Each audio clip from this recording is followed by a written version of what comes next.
करण्यासारखं त्याच्यावर दबक्या आवाजात चर्चा का होतीये?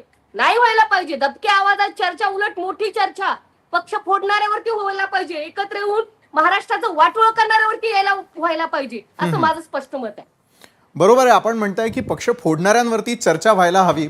मात्र प्रत्येक पक्षानं या भेटीकडे एका वेगळ्या पद्धतीनं पाहिलं. जसं सक्षणाजी तुम्ही मगाशी बोललात की शरदचंद्रजी पवारांची झालेली मुलाखत आणि त्यातला ठळक मुद्दा आपण अधोरेखित केलात. यावेळेला शिंदेंच्या शिवसेनेचे सहमुख्य प्रवक्ते डॉक्टर राजू वाघमारे देखील आपल्यासोबत जोडले गेलेत. राजू वाघमारेजी, जर दोन बंधू एकत्र येत असतील तर त्या भेटीकडे सगळेजण सकारात्मक पद्धतीनं पाहताय. मात्र पुन्हा एकदा शिंदेंची शिवसेना म्हणजेच शिवसेना या भेटीकडे कशा प्रकारे पाहते? कारण गेल्या कित्येक दिवसांपासून राज ठाकरेंच्या भेटीगाठी प्रत्येक पक्षाचे नेते मंडळी घेत असल्याचं दिसतंय. आणि आम्हाला तर मुंबई महापालिकेच्या आणि स्थानिक स्वराज्य संस्थांच्या निवडणुका देखील टप्प्यात आल्याचं दिसतंय. डॉक्टर राजू वाघमारे. विशालजी, आम्ही याच्या अगोदरही जाहीरपणे बोललेलो आहोत की दोन्ही बंधू एकत्र आले पाहिजे. त्यांचे भाऊ आहेत, त्यांनी एकत्र कौटुंबिक स्तरावर या, राजकीय स्तरावर या, त्यांना पाहिजे त्या स्तरावर त्यांनी एकत्र आलं. त्याचा आनंद हा आम्हालाही आहे, पूर्ण महाराष्ट्राला आहे. राहिला प्रश्न की त्यांच्या एकत्र येण्याने आम्हाला काही फरक पडतोय का? महाराष्ट्राच्या राजकारणात काय फरक पडणार आहे का? पॉलिटिकलीच आपल्याला बोलावं लागेल, कारण कौटुंबिक बाबतीत आम्ही सकारात्मक आहोत. आणि पॉलिटिकली राजकारणाच्या बाबतीत बोलायचं झालं तर ज्यावेळी दोन राजकीय पक्ष एकत्र येतात तेव्हा त्या दोन राजकीय पक्षांची महाराष्ट्रातली ताकद किती आहे याच्यावर खऱ्या पद्धतीने आपलं लक्ष केंद्रित होतं. आणि तीच ताकद बघण्याचा प्रयत्न आपण केला गेल्या 5-10 वर्षातला.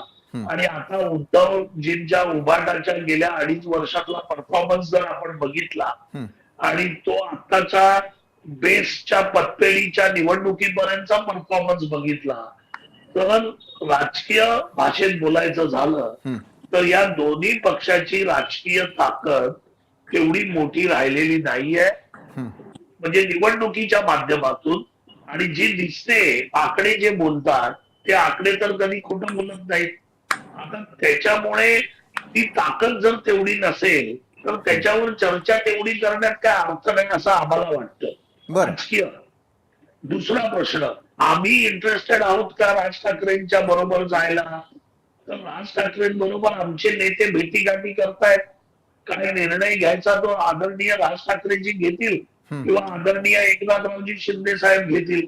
कारण राजकारणात एकाच एक 11 होतात. त्याच्यामुळे एक जरी वाढत असेल तरी तो कोणाला नको आहे. त्याच्यासाठी सगळेच प्रयत्न करणार. तुम्ही जे म्हणालात की सगळे राजकीय पक्ष एकमेकाच्या भेटीगाठी घेतात तर त्याच्यासाठी घेतात. पण शेवटी प्रश्न काय उरतो की राजकीय अस्तित्व महाराष्ट्रात किती आहे आणि त्याच्यामुळे काय परिणाम होणार आहेत का महाराष्ट्राच्या राजकारणात? तर माझं स्पष्ट मत आहे, महाराष्ट्राच्या राजकारणात शून्य परिणाम होतील. हे दोन्ही बंधू एकत्र आले तरी शिवसेना म्हणजे आमच्या पक्षाच्या मतांच्या संख्येला काहीही फरक पडणार नाही. आमची मतांची संख्या विधानसभेमध्ये वाढलेली आहे, आता पण वाढलेली आहे. रोजचा प्रवेश वाढलेला आहे. लोकांची मतं आमच्याबद्दल चांगली आहेत आणि महायुतीच्या बाबतीतही तेच होतंय. आज भाजपमध्ये पण इन्कमिंग वाढलेलं आहे, राष्ट्रवादीमध्ये पण वाढलेलं आहे. हे इन्कमिंग होतंय कुठून? तर उभाटा, काँग्रेस आणि राज ठाकरेंच्या पक्षातून. त्याच्यामुळे महायुती भक्कमपणे उभी आहे. आम्हाला काही फरक पडत नाही आणि आमच्या सेनेला, शिवसेनेला तर 0.1% पण फरक पडत नाही. हे दोन्ही बंधू राजकीय दृष्ट्या एकत्र आले तर आमचा त्यांना शुभेच्छाच आहेत, राजकीय पण आणि कौटुंबिक पण. बरोबर आहे. तुम्ही म्हणताय महायुती भक्कम आहे, मग महाविकास आघाडीचं येत्या काळातलं भविष्य काय याची देखील आता चर्चा होणं अत्यंत आवश्यक आहे. अखिल चित्रे, जसं तुम्ही आता अनालिसिस ऐकलं असेल, अवधूत वाघ यांचं म्हणणं आहे की त्यांच्या पक्षाला फारसा काही फरक पडणार